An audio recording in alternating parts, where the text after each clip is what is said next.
सज के संवर के मेकअप करके रोजे रहीले हो। गाँव जवार के लोगन सबके आपन कहिले हो। ए बाबू सुना ना, सज के संवर के मेकअप करके रोजे रहीले हो। गाँव जवार के लोगन सबके आपन कहिले हो। मैरावा बाजार में घूमेनी कौन मोर दीवाना हो। मैरावा बाजार में घूमेनी कौन मोर दीवाना हो। मार करइब काहे करे जा करौली हमर थाना हो। मार करइब काहे करे जा करौली हमर थाना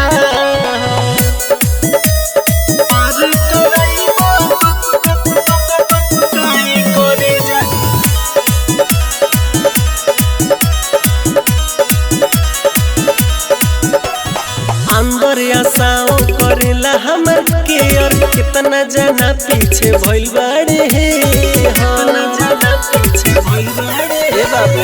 अंदर आसाओ करेला हमर केयर। कितना जना पीछे भइल बाड़े हे। रघुनाथपुर में घूमेनी सोहागरा मोर दीवाना।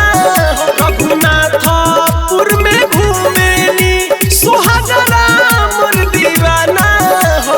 मार करइब काहे करे जा उठनी हमर थाना हो। मार करइब काहे करे जा उठनी हमर थाना हो।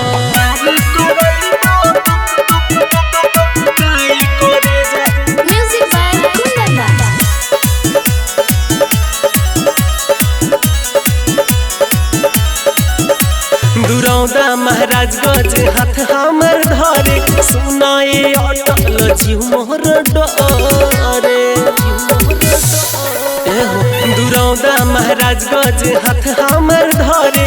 सुनाए अटल जीव मोहर डरे।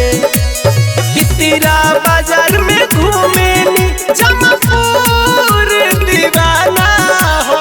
पितिरा बाजार में घूमेनी जमापुर दीवाना हो। मार करइब काहे करे जा जीरा देई हमर थाना हो। मार करइब काहे करे जा जीरा देई थाना हो। बुझला।